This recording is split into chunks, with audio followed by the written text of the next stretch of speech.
Bien, en el día de hoy vamos a estar explicando un nuevo método para determinar raíces por aproximación. Ese método es el conocido método de Abacos. Bueno, muchas veces puede suceder que cuando pretendemos resolver una ecuación que implicaría querer hallar el o los valores de la variable independiente para los cuales la igualdad se cumple o se satisface, no encontramos un camino adecuado para llevar a cabo el despeje.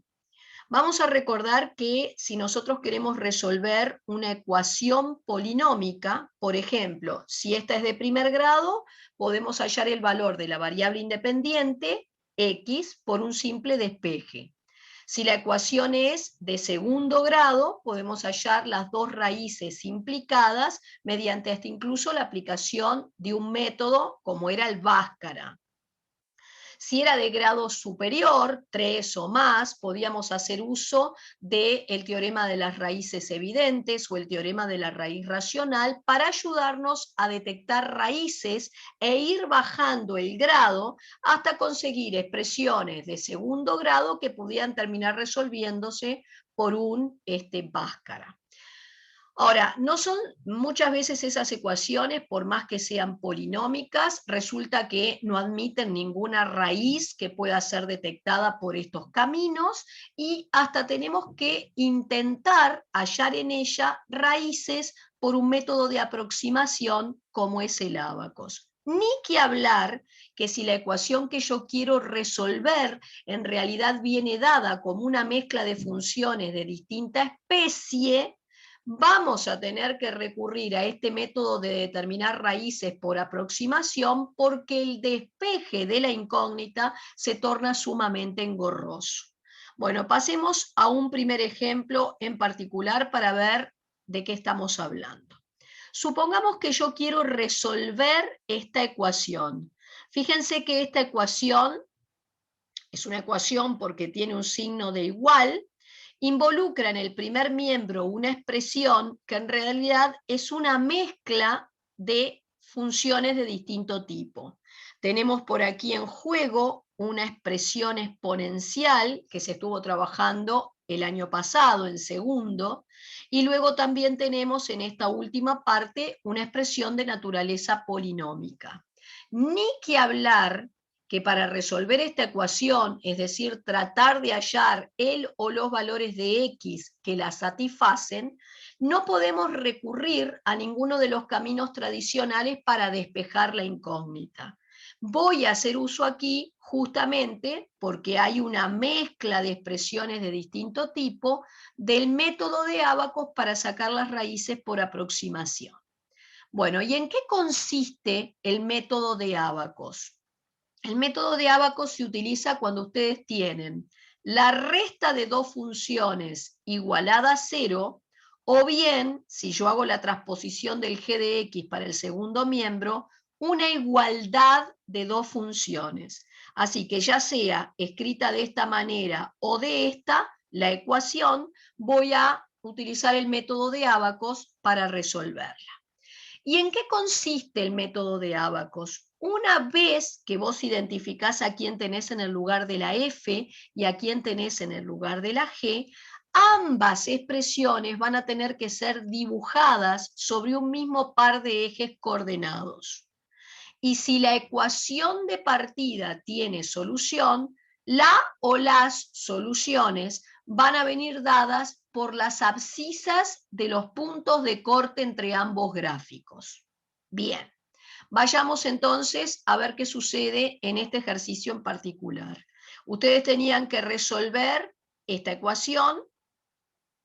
Yo lo que voy a hacer acá, que me parece mucho más fácil que distinguir una resta igualada a cero, sería transformar esto en igualdad de dos expresiones. Voy a dejar en el primer miembro este término exponencial y voy a transponer todos los demás al segundo miembro. Y entonces no quepa duda de que la función f que voy a considerar es el 3 por e a la x, y en el lugar de la función g considero todo este término, toda esta expresión polinómica. También podrías haberlo dejado como una resta igualado a 0, lo único que cuando identifiques quién es f y quién es g en esta resta, el f será el 3 por e a la x, luego vendrá un menos y dentro de un paréntesis tendrías que colocar cuál sería la expresión que está en el lugar del g. Es decir, yo pondría el 3 por e a la x, un menos, abriría un paréntesis curvo auxiliar y dentro de ese paréntesis curvo auxiliar iría un 4x2 menos 8x más 3. De ahí que yo les digo que a veces visualizar la resta igualada a 0 me va a tener que obligar a prestar mucha atención para no comerme ningún signo cuando introduzco ese paréntesis curvo auxiliar, y a veces es mucho mejor, en lugar de verla así, pasarla a igualdad de dos expresiones, y ahí te aseguras que no vas a cometer errores de signo. Bueno, acá hice eso, ya tengo identificado quién es f, quién es g, voy a empezar por tomar la función f y voy a intentar bosquejarla. Bien. Voy a valerme de los corrimientos que vimos más adelante en el tema funciones. ¿En qué consiste el corrimiento? Para bosquejar esta función voy a darme cuenta que en realidad está emparentada con una función más simple a la que yo le llamo función madre, como lo es el e a la x. El dibujo de esta función, digamos, primitiva o sencilla, es uno de los dibujos que ya estoy habituado. ¿tá? El dibujo de e a la x es este. ¿tá? La función, cuidado, hacia el menos infinito tiende a pegarse al eje de las x, pero no lo llega a tocar ni cortar nunca. Para dibujar la función madre, tú te vas a hacer una tabla de valores con por lo menos 6 u 8 puntos, porque se trata de una expresión curva, y luego voy a ver cuál es la transformación a la que debo someter la madre para generar en realidad la función que quiero. Y si ustedes van a la segunda tabla que vimos en corrimientos, van a encontrarse que cuando tienen una función madre multiplicada por un escalar, eso implica hacer un estiramiento. Cuando el c es mayor que 1, es un estiramiento vertical de la función. Si el escalar fuera un número comprendido entre 1 y 0, entre 1 y 0 es un acortamiento, un achatamiento de la función. ¿Y qué es lo que tengo que hacer? Como vos tenías una tabla con 6 u 8 puntos para la madre, simplemente vas para los mismos valores de x que tomaste para construir la tabla de la madre a multiplicar por 3 los correspondientes i's. Y de esa manera vas a conseguir el estiramiento del dibujo. ¿tá? Yo hice eso. Y el dibujo entonces que consigo, que lo hice en un GeoGebra para que quede un poco más prolijo, para esa función f es este que está aquí. Una vez que analicé cuál sería el croquis de f, ahora voy a analizar el dibujo de la función g. La función g, como ustedes pueden ver, es una función polinómica. El dibujo de esta función cuadrática era una parábola, y para conseguir el dibujo de la parábola nosotros determinábamos algunas cosas a esa función, como ser raíces, que lo hacía a través del Bhaskara, me dio 2 raíces, luego hacíamos un signo, colocaba sobre el eje de abscisas lo que serían las raíces, luego a la derecha, por ser una expresión polinómica, arrancan colocando el signo del término de mayor grado, que es positivo, paso por una raíz de multiplicidad impar, cambio el signo, otra vez multiplicidad impar, vuelvo a cambiar el signo. También le determino el vértice, generalmente a la parábola, no aparece aquí, lo van a agregar ustedes, recordando que la x del vértice es menos b sobre 2a, y en este caso tendrías una a que vale 4, un b que vale menos 8, así que cuando digo menos b, es mi b con signo contrario, va 8, sobre 2a, que sería un 2 por 4, te daría 8 también, y entonces 8 sobre 8 me da que la x del vértice es 1. ¿Y cómo hallo la y del vértice? Yendo acá, a cambiar todas las x por 1, sería 4 menos 8 menos 4 más 3 menos 1. Así que la y del vértice es menos 1. Ergo, las coordenadas de este vértice son, como decíamos, 1 menos 1. Y ahí tienen otro punto para ubicar. Luego hacen una tabla de valores, van a elegir algunos valores de x que estén a la izquierda del 1/2, algunos que estén comprendidos entre 1/2 y 3/2, y algunos a la derecha. Por lo menos 6 u 8 puntos para asegurarnos de hacer un buen croquis, un buen dibujo. Ahí transportan la información, ven acá estaba el vértice de coordenadas 1 menos 1, y este sería el dibujo de la función g. Pero según el Abacos, el dibujo de f y de g tiene que quedar sobre un mismo par de ejes coordenados. Entonces, en realidad, yo voy a hacer los dos croquis sobre un solo par de ejes. Y al hacerlo, voy a buscar la intersección de los dos dibujos. Si hay corte de los dos gráficos, entonces la ecuación tiene solución y va a venir dada por la o las raíces de las abscisas de los puntos de corte. Si la ecuación no tuviera raíces, entonces los dos dibujos no deberían cortarse nunca.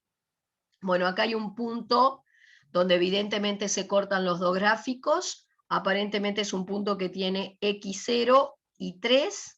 Ya dije que entonces si hay un solo corte habría una sola raíz para esta ecuación y esa raíz va a venir dada por la abscisa del punto de corte, que en este caso es 0. Bien, ¿puedo verificar que realmente sería 0 la raíz de esta ecuación? Bueno, no tenemos más que ir a la ecuación de partida, a la original, y ahí vas a cambiar la x por el valor que supuestamente acabas de detectar como raíz. Es decir, cambio todas las x por 0 y debería darme 0 de este lado para que se iguale con el 0 que tenés al otro. Entonces acá es e a la 0 es 1, 1 por 3 es 3, esto se va, porque cambio la x por 0, menos 3, entonces te daría 0 igual a 0, y verificaría que era la raíz. Muy bien, vamos a ver un ejemplo, un paso más complicado. ¿Está? Vamos ahora a proponernos resolver esta ecuación. Vuelvo a repetir que resolver una ecuación implica hallar el o los valores de la incógnita para los cuales la igualdad se cumple. Muy bien, ni que hablar que acá, como tenemos una ecuación que mezcla distintos tipos de expresiones, una racional homográfica por acá, una logarítmica neperiana por aquí, voy a tener que usar un método de aproximación de raíces como es el Abacus. Repito que para aplicar el Abacus tienen que visualizar resta de dos funciones igualada a 0 o igualdad de dos expresiones. Acá es evidente que las dos funciones son f de x esta, g de x esta que está acá, pero si querés, escribilo como igualdad de dos expresiones, así no te quede para duda quién es f y quién es g. Bien, vamos a tomar la primera función, la f, la vamos a sacar y vamos a pretender bosquejarla. Bueno, se trata de una función racional homográfica, responde al modelo matemático a por x más b arriba, c por x más d abajo, o sea, cociente de dos funciones polinómicas de primer grado. Por eso la catalogo como una función racional homográfica. Y tengo que dibujarla. ¿Cuáles eran los pasos que teníamos que seguir para bosquejar la función racional homográfica? Si quieren repasar lo que vimos en el año pasado, en el curso anterior, simplemente se pueden remitir a la carpeta de material complementario y buscar lo que corresponde a función racional. Bien, repasemos entonces que entre los pasos a seguir estaba la determinación del dominio, Fíjense que estas funciones tienen un problema de existencia porque tienen un denominador que depende de la incógnita. ¿Dónde me dan problemas? Donde ese denominador se haga cero. Y como este denominador se anula en -1, el -1 no va a pertenecer al dominio. Por eso anoto que el dominio, que sería donde sí existe la función, son todos los reales, excluido el -1. Luego determinaba la raíz, ¿tá? Antes de seguir, recuerden que si detectaste que por -1 no existe la función, ya podés ir haciendo un bosquejo y trazando por -1 una recta paralela al eje de la así, que es una asíntota vertical, que el futuro dibujo no va a poder cortar ni tocar. Siguiente paso, determino la raíz. La raíz de estas funciones venían dados por el valor de la variable independiente que anulaba tu numerador. Así que vas a tomar el numerador, lo vas a igualar a 0 y vas a despejar el valor de x correspondiente. ¿Tá? Quiere decir que cuando la x vale 2, por ahí está cortando el gráfico al eje de abscisas. Le voy a hacer el signo. En realidad, el signo de una función racional, acuérdense que hacen ceros y signos del numerador, debajo hacen ceros y signos del denominador y luego harían la del cociente. Lo que yo acabo de poner acá ya es el cociente entero, ¿está? Por -1 la asíntota vertical y en este caso por 2 la raíz, que la vas a hacer en punteado paralela al eje de la así. A su vez el signo ya me permite establecer lo siguiente. Del 2 a la derecha, como el signo es más, significa que el dibujo va a estar por arriba del eje, puedo ir tachando lo que va por debajo. Entre -1 y 2, el signo es menos, así que tenés el dibujo por abajo del eje de las X, tachás lo contrario, y luego vuelve a ser positivo el signo, va a estar el dibujo por arriba del eje, tacho lo contrario. Bueno, asíntotas, ya habíamos dicho que la asíntota vertical, que ya fue detectada al estudiar el dominio, pero acá puedo corroborarlo, es menos D sobre C, mi D con signo contrario sobre C. Recuerden que acá tengo una que vale 4, un B menos 8, un C1, un D1. Así que si es mi D con signo contrario será -1, el C valía 1, y acá tengo la asíntota vertical que ya habíamos detectado al estudiar el dominio. Y la horizontal es A sobre C. ¿Tá? El A valía 4, el C vale 1, así que es 4 sobre 1, 4. Asíntota horizontal. Hasta el momento, entonces tenemos en un croquis colocada la asíntota vertical, ahora la asíntota horizontal, formando una cruz que pueden hacer en color. Además tienen el punteado por donde estaba la raíz, que es 2, y ya hay algunas zonas que han ido tachando por lo que me indica el signo. Hasta el momento entonces, esa cruz determinada por las asíntotas nos dividía el plano de la hoja en 4 sectores. Cada sector se llamaba cuadrante y hasta el momento uno de los 4 cuadrantes debe de estar totalmente limpio de ninguna raya. Ahí iba una de las ramas de la hipérbola y la otra iba en el cuadrante diametralmente opuesto. Bueno, el croquis que corresponde es este, ¿está? Este es el dibujo de la función f, lo dejo stand-by, y ahora me voy a hacer el de la función g. Y para dibujar esta función g, fíjense que está vinculada a una función más simple, a una madre, que es logaritmo neperiano del valor absoluto de x. Esa madre tenía 2 ramas, ¿tá? Había una no existencia por 0. Estas 2 ramas tienden a pegarse al propio eje de la sí, pero no lo llegan a tocar ni cortar nunca, ¿tá? Ojo que esto nos puede confundir. Y entonces, si esta es la madre, y yo me hago una tabla que tenga por lo menos 6 puntos para esta rama y 6 puntos para la otra, voy a usar corrimiento para generar la función g que en realidad quiero.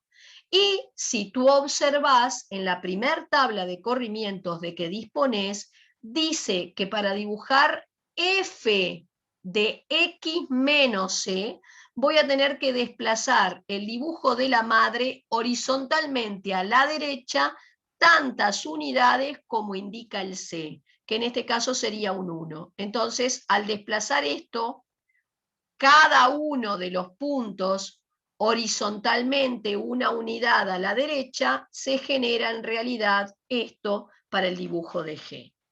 Como en el ábacos la F y la G se dibujan sobre un mismo par de ejes coordenados, aquí tendríamos los dos dibujos sobre un mismo par de ejes.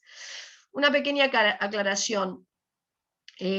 No aparece esta otra rama de la función racional homográfica, porque en realidad me queda fuera de esta escala, queda por allá arriba.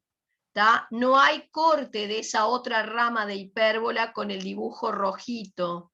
¿tá? No hay corte. Entonces, simplemente acá agrandé la zona donde sí se visualizan. Fíjense que en realidad estoy visualizando 3 cortes. Entonces esa ecuación tendría 3 raíces. Las x de estos puntos de corte son las que serían entonces raíz o solución de la ecuación.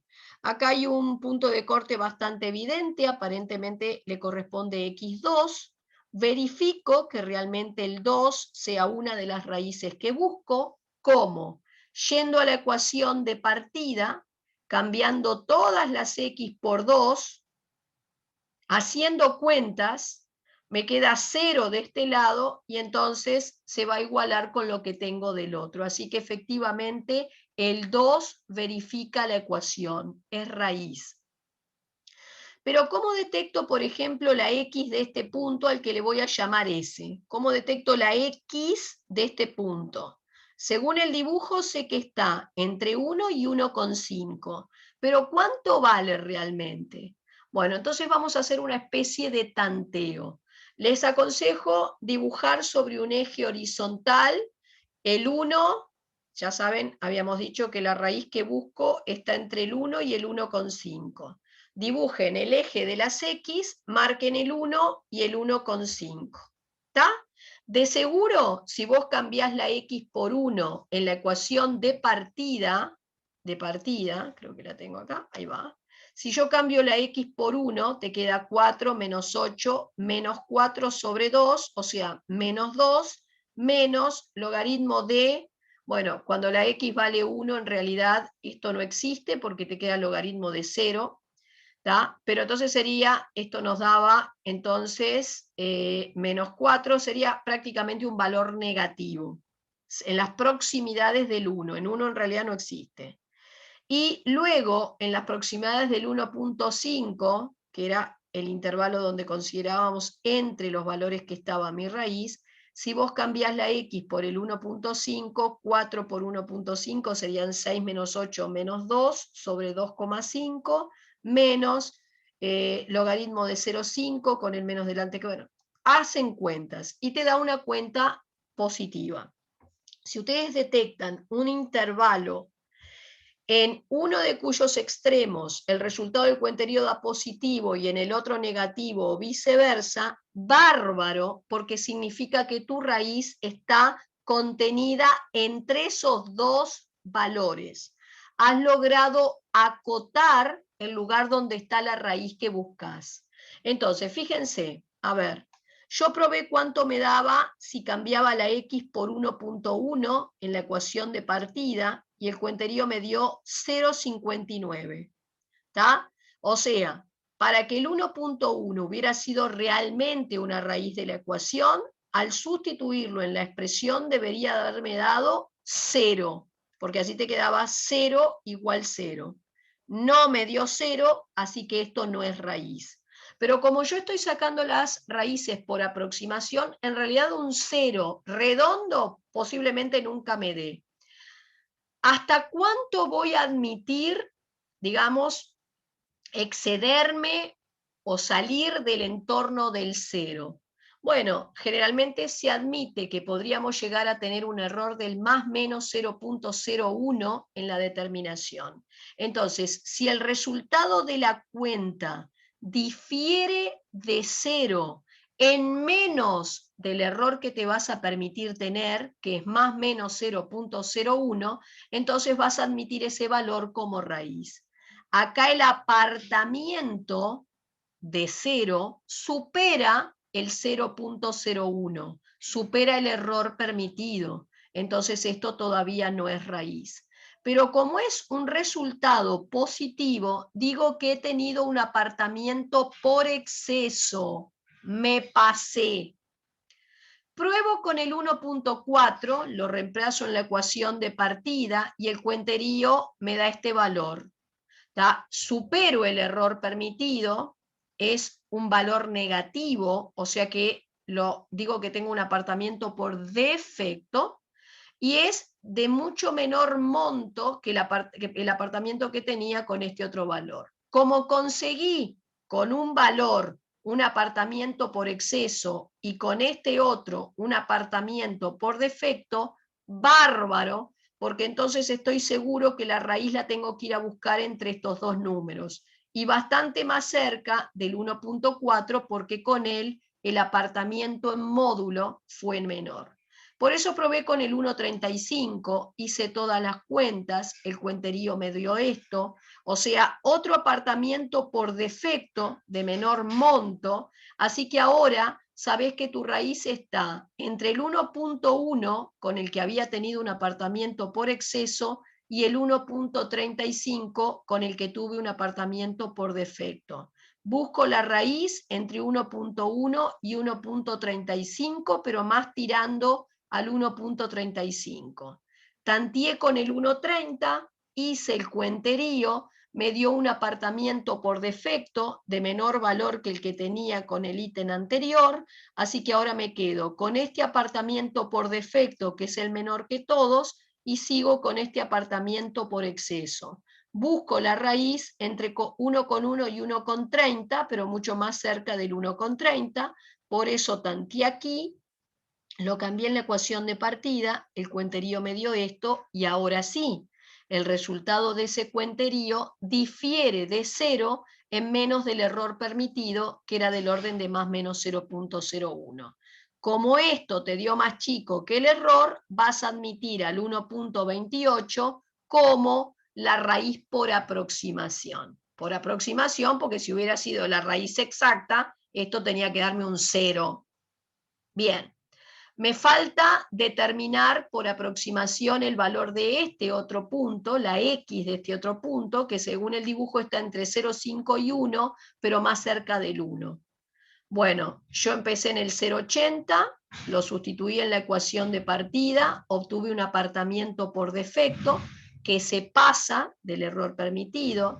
Probé en el 0,90, sigo teniendo un apartamiento por defecto, pero de menor valor, entonces ahora me quedo con este valor.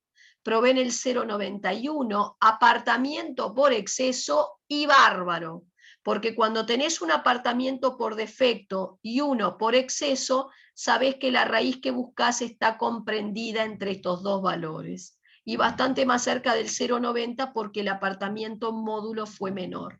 Entonces busco entre 0,90 y 0,91, pero más cerca de 0,90.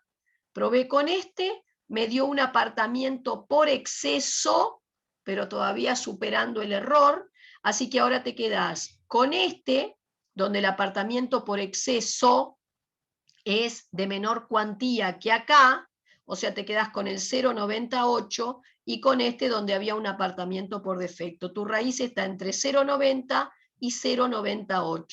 Probé con el 0,93, es un apartamiento por exceso, se pasa del error permitido, pero de menor monto que con este. Así que ahora lo busco entre el 0,93, que es con el que obtuve el menor apartamiento por exceso, y el menos 0,13. Entre 0,90, 0,93, probé aquí y ahora el apartamiento fue menor que el error permitido y eso me lleva a aceptar al 0,91 como la raíz que estoy buscando. Y entonces acabas de conseguir las tres raíces de esta ecuación por aproximación.